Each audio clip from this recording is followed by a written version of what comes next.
নমস্কার, সবাই ভালো আছেন? আজকে রেসিপি হলো মূলোর পরোটা। মূলোর পরোটার জন্য প্রয়োজন হবে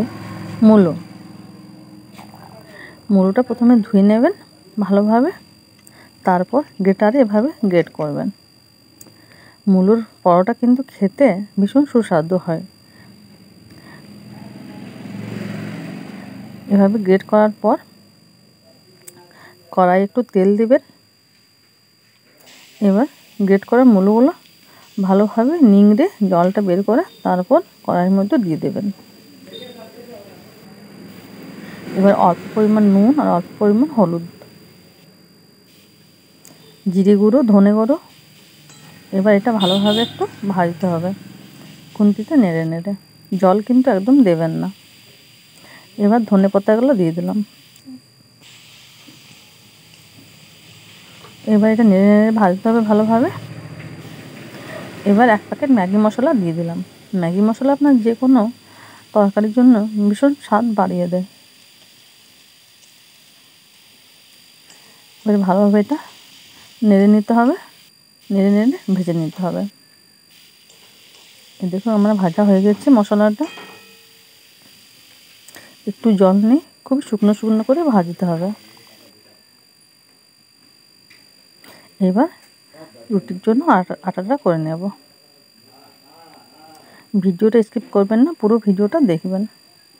আটার মধ্যে নুন দিলাম, একটু কালো জিরে, একটু জোয়ান দিলাম। এবার অল্প একটু সাদা তেল দেব। আমি শুধু আটারই করেছি, আপনারা চাইলে একটু ময়দা মিক্স করতে পারেন, কিন্তু আমি বেশি ময়দা খাই না, তাই আমি শুধু আটারই করি। এবার অল্প অল্প জল দিয়ে আটাটা মেখে নিতে হবে ভালোভাবে প্লেন করে। এই দেখুন মাখা হয়ে গেছে আমার।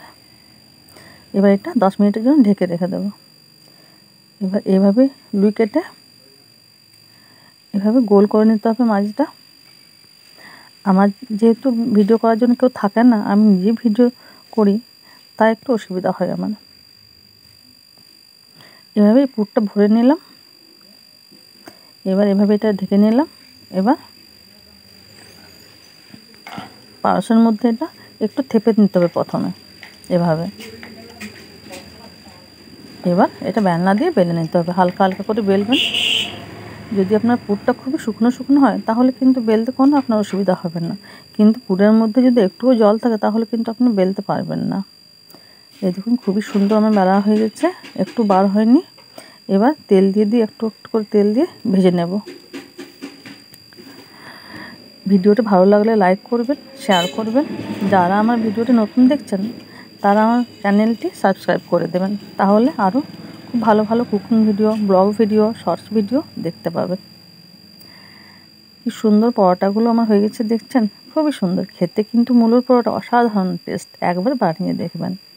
কেমন হয়েছে কমেন্ট করবেন।